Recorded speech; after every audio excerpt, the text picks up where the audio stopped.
Thank you very much to the organizers for inviting me to come speak, and for all of you for sticking around for the last talk of the day. Hopefully we'll get through here. I know a lot of the heavy lifting's been done by all the talks that have led up to this one. So let's go down one. So yeah, today I'm going to be talking about immunologic endpoints for guiding drug development. And this is just an outline of the talk. To start, I'll talk about the manufacturing impurities for biologics.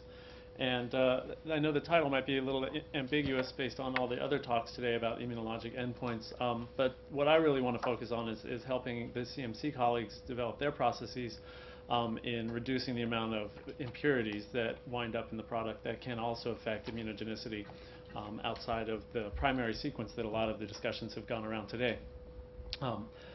The types of immune induction, I'll also talk about that, just a little bit of background, but again, as I mentioned, some of the lifting's already been done today. And then I'll go into 3 examples of different methods for detecting IIRMIs, followed by a summary.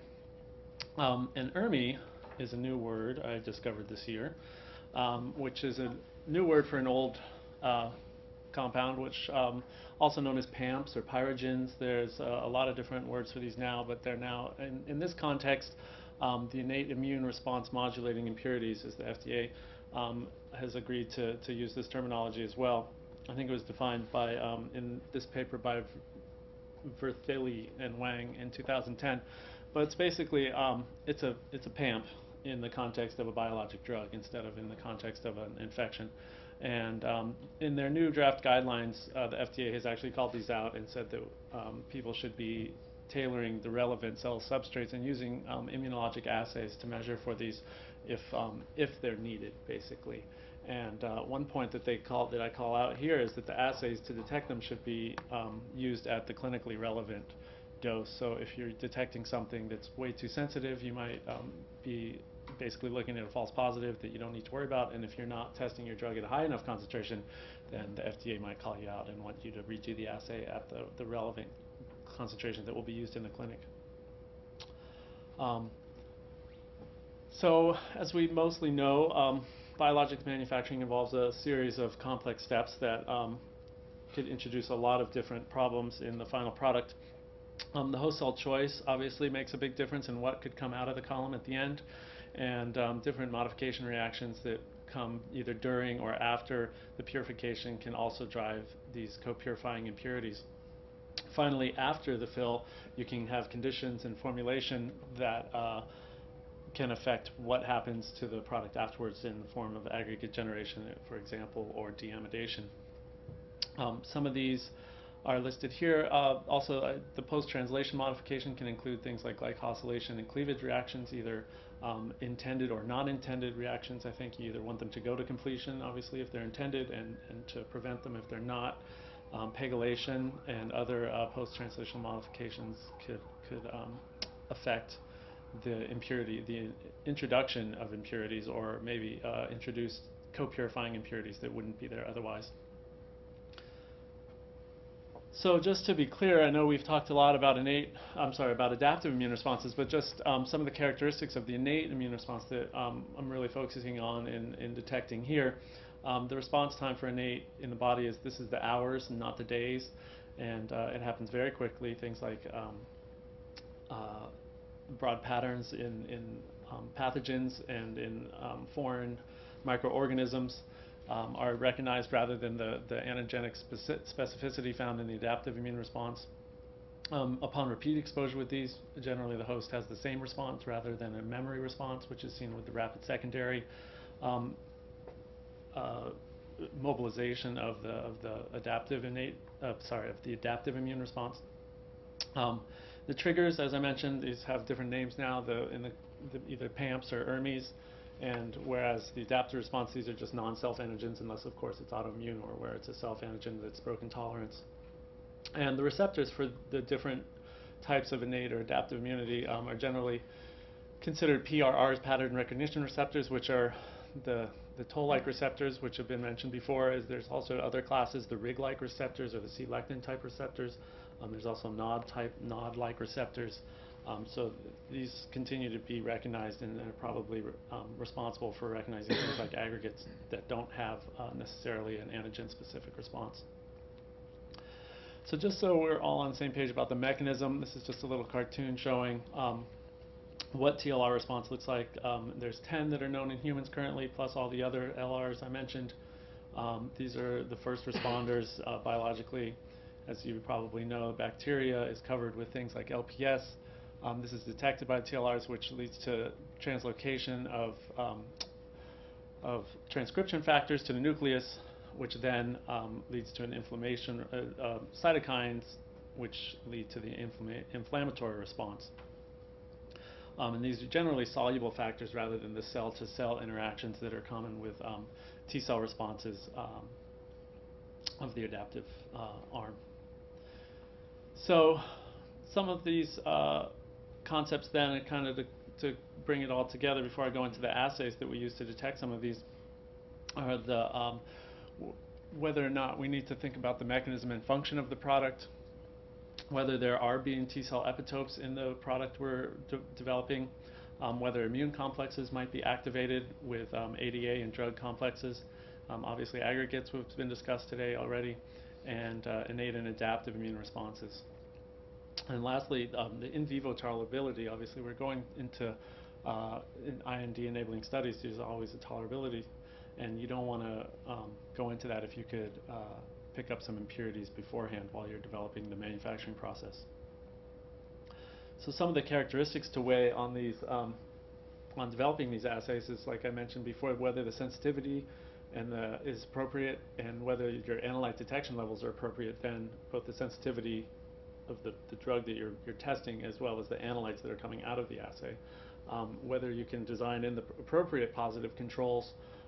Things like LPS and SEB are great. They're like hitting the cells with a hammer, but they might not always be as relevant as you want. And sometimes the problem is that the impurity you're obviously co-purifying may not look exactly like what your positive control looks like. What steps in the process development do you want to do this testing? And then obviously if you're already in the clinic, what's then reportable? And I think these are questions that are still a little bit open-ended, but things to think about.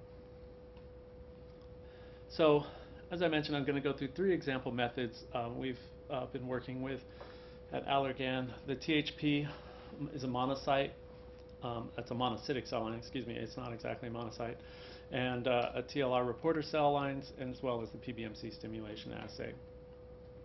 All 3 of these then rely on a cellular response to the IIRMIs, and basically with a simulation in a cell culture led by a cytokine readout. The readout can be done in protein by different immunoassay platforms, either ELISA or multiplexing.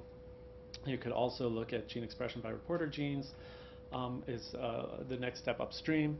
And lastly, you can look at full cell-based responses such as proliferation and other technologies we've seen up to and including intracellular cytokine staining, if you need to look at multiple parameters in a single cell. So as I mentioned, the THP1 cell is not exactly a monocyte. It's a monocytic leukemia cell line, and it only expresses a selection of TLRs and NLRs. 2, 4, 5, and 8 are present. So notably notice that 9 is not there, which is the TLR that recognizes CPGs or bacterial DNA patterns. It's been validated actually for use and optimized by various groups, and it's been shown in those studies to be as sensitive as the Limulus amoebocyte lysate assay and some rabbit tolerability assays. This also can include non-endotoxin pyrogens, however, unlike the LAL assay, which only measures LPS. It's also been shown to have the potential to be used in allergen and chemical sensitivity evaluations for small molecules. However, as also these studies looking to optimize and validate this assay, mishandling and mischaracterization of the cell line can lead to irreproducible and misleading results. So there is some caution to be had when setting up these assays. This is an example of what conditions you might use. About 500,000 cells per well of undifferentiated THP1 monocytes with a 24-hour stimulation, and then an IL-8 ELISA readout is a good place to start. And with these conditions, we've seen a pretty good correlation with tolerability studies, as this slide shows. Now, this is an ocular drug candidate that was used to do these studies, and as you can see, we have a lot of different CMC process samples that were screened, and the in vivo readout was a vitreal opacity, so this was an intravitreal injected drug, And the cloudiness of the eye then is what's the readout there in the rabbit, which is an exquisitely sensitive model for ocular drugs and is the standard used. Unfortunately, there was a couple examples where it did not correlate well. You can see in general, whenever there was a high response in the rabbit, we had a high response in the THP1 assay, but it wasn't so good that we might miss something like this. So this led us to do a little further evaluation to try to get an assay that might help us reduce our reliance on animal models. A step we took in that direction was then to add other analytes other than IL-8. As you can see, we added the whole gamut that was available in a commercial multiplex kit. You see here a 42-plex human array that was used looking at 3 different processes here, using either, in this case, the drug candidate was put through 3 different vectors in yeast and 2 preparations of mammalian. Sorry, let me restart. So that in this case, the candidate was tested in 3 preparations in 2 different vectors, and one of these preparations had high HCP, the other with low host cell protein, and the last one was in a yeast vector. And you can see that there were actually a couple of analytes other than IL-8 that spiked up here with the high HCP samples. And if we zoom in a little closer on just those analytes that showed at least a 1.5-fold difference, either up or down, that we saw that there were some that we could call out here for the high HCP samples versus the yeast. There was really a different profile of cytokines that had been stimulated. In this case, we might even speculate why we're getting an antiviral response, and it could be from the CMV promoter, for example, that's used in these transgenic cells. The next assay we have been investigating is in a PBMC or whole blood stimulations. This is similar to a whole blood assay, which has been previously validated for pyrogenicity testing. And depending on the samples and stimulation conditions, we've heard a variety of these, I think, today using PBMCs, that these can be suitable for either measuring adaptive or IIRMIs or innate responses. Some of the specifics we've used for the assay specifics, differences between whole blood and PBMCs. With whole blood, the populations are present in physiologic ratios. However, the number normalizing requires an extra step if you require that using a CBC or a true count, for example. You can pool them and freeze them for some applications. However, for exquisitely sensitive T-cell assays, I wouldn't necessarily recommend freezing whole blood. The PBMCs are better for this consistent assay performance for storing frozen, and then you can always normalize the cell numbers a lot more reliably. Furthermore, you can purify them out for subsets if you need that. The stimulations for our innate assays then usually range from just 2 to 48 hours at the very longest. You start to see adaptive responses coming up, usually after 24 or 36 hours. And finally, we would generally assay the cytokines in supernate and by ELISA or multiplex.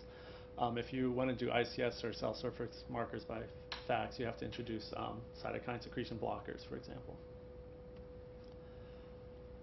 This is just a schematic of that assay. You take whole blood or PBMCs and add your negative control, your test article, and a positive control. Incubate, collect the serum, and then after you've collected sufficient numbers of donors and test samples, you can assay them en masse. So this is an example using monkey PBMCs. Even though that second line says frozen human, this is the monkey assay. I apologize for that typo. And you can see here there's a vast difference. In this case, we were using just different positive controls: LPS, SEB, PHA, CPG, and then PAM2 and PAM3 for TLR2-1 and TLR2-6.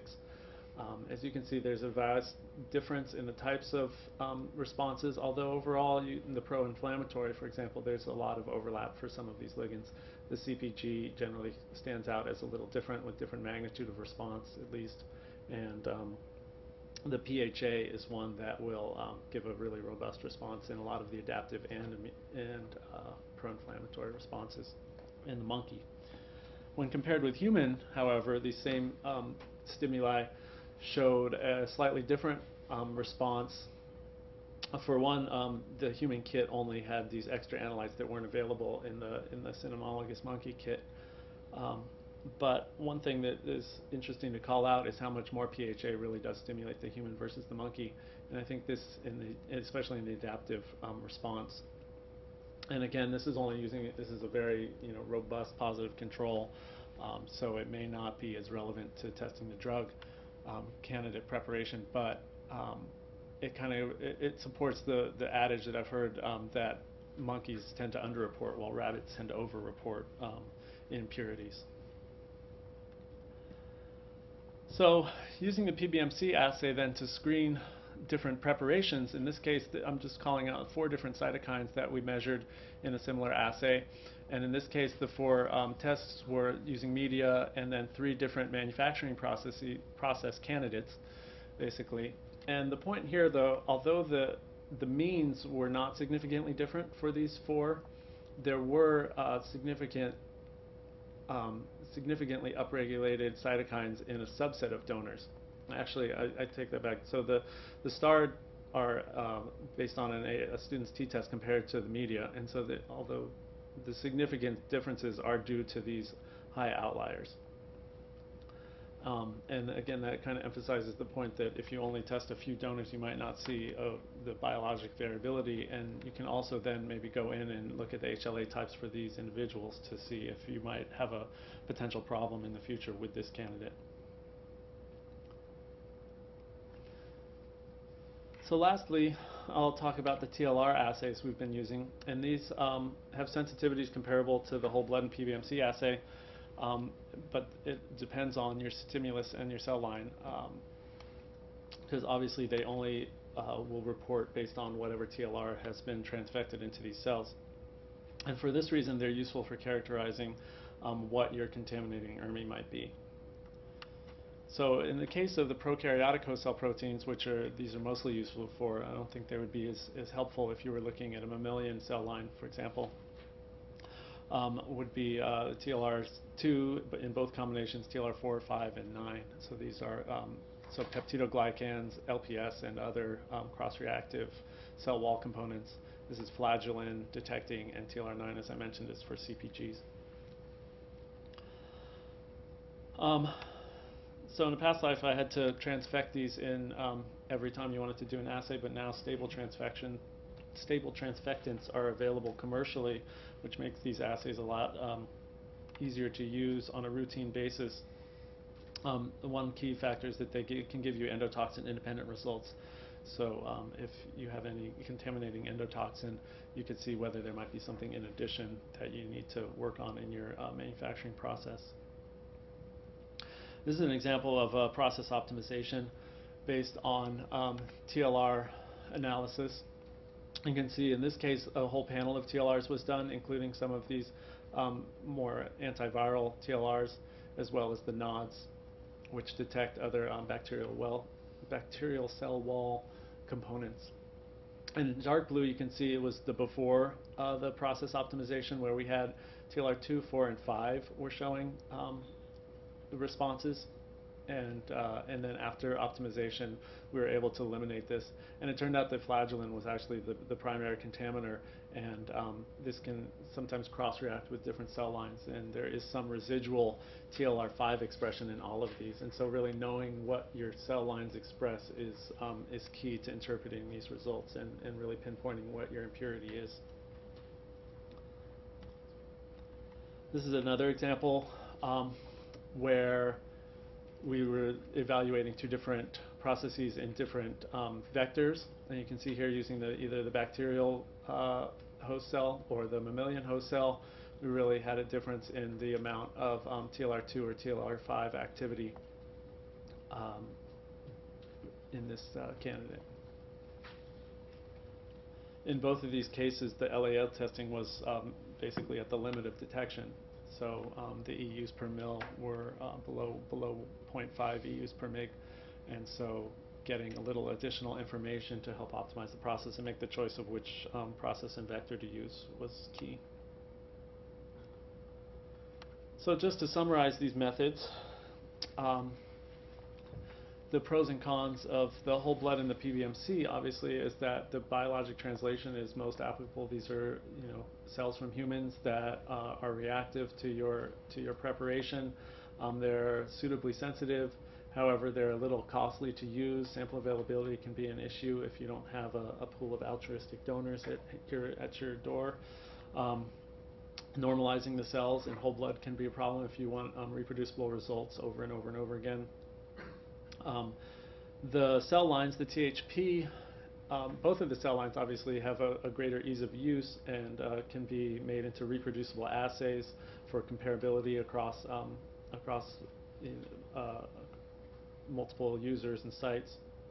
However, relevance can be a con since there are no antigen presentation. Cells like DCs, which are armed with the full battery and complement of human innate immune receptors, there's not much population variation, so even if there are SNPs in these types of receptors, you wouldn't pick it up. And for the THP one special consideration is that the response can be based on the differentiation state. These aren't real monocytes, and they can be differentiated with different compounds, like calcitriol, for example, to make them more monocyte-like. They can even be differentiated into macrophages, for example. And so a lot of those variables can be assessed in order to develop the right response for your application. For the TLR reporter cells, there's not a lot of in vivo comparability data at this time. They haven't been widely used. I found a few publications where it's reported these, and they had tested some clinical preparations. But other than that, I think it's it's not publicly available. So, just to summarize the characteristics to weigh in choosing one of these assays for supporting manufacturing, process development, the sensitivity and the analyte detection levels, as I mentioned. Controls are very, very important as well, as we found, since they're not always exactly appropriate for what you're looking at. I mean, obviously they tell you that the cells are working because you get a positive response, but sometimes you want a really relevant control. So, either a dirty batch or maybe an empty vector lysate from your host cell would be a good control. And then obviously, like any assay method, making it reproducible and translatable by doing the correlation studies is very helpful, and determining, of course, how cost effective it is to develop the assay and will depend on your project needs. So the final summary, process development requires sensitive methods to detect these IIRMIs. Stable degradants could be a risk for causing innate inflammatory responses, has been shown by others. And these cell-based immunologic assays can detect the non-standard impurities prior to animal testing and help minimize the amount of animals that are needed for this type of evaluation. It's important to remember that clinically relevant concentrations are needed and that relevant controls be used. And once they're in place, though, I think they offer a really quick and flexible support program that can lead to a reduction in vivo testing and a quicker turnaround for process development. So with that, I'd like to acknowledge my support from my supervisors and management, as well as some of the Peter Bashu and Alisar and Eric Sung and Joe Zhu all helped produce some of the data that was shown. And with that, I'd be happy to take any questions.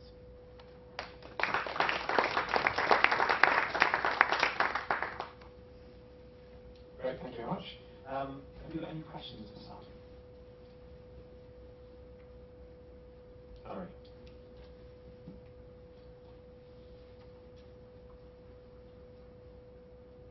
So, nice talk. The question that I have relates actually to the Immunologic economics and also to the paper by Bertelli and Lamb you referred to early on. Mm-hmm. This is some sort of scary data in that paper that would suggest that LPS by itself and CpG-DNA by itself can help to exacerbate immune responses in a mouse model system. Mm-hmm. But when you have them both present together, you see a lot of synergy. Exactly. And while that's biologically intriguing, from a CMC perspective, it's a little scary because it starts to make you wonder how you'll ever set limits for individual impurities if there's a risk of this kind of synergism. And I I'm wondering if you've grappled with that at all in your organization, and if you have any insights into how one might meaningfully start to deal with that. Right. Yeah, we definitely considered that, and I think that's one of the reasons we started looking at not just a single analyte in our THP assay that had been being used to support CMC before we got a hold of it and added other cytokines to really start looking, because not only would that synergy, we found that IL-8 on its own might not be sensitive enough. Basically, it's very sensitive, but it's kind of like an on-off, and it doesn't really show a range of dynamic stimulation with the different stimuli, such as the combinations. And I mean, without going into too much detail, it's definitely something we've been trying to convince, and this is, we were discussing this earlier, of educating our CMC partners and other, the business development and drug development partners that we work with about immunology and about these papers that have shown that there is synergy. There's also an earlier paper, the paper that the FDA referenced, as you said, was just in mouse, but there's an older one that looked at human DCs that showed a difference in IL-12 production using the same type of synergistic responses, and I could help you find that. I can't remember the author off it was in Nature Immunology, I think in about 2005 or something. But it's it's definitely, I think, important to think about the implications of a combination of impurities, because just having trace levels of it can be okay, but if you have trace levels of a few, you might have a problem. Oh, yeah. Yeah.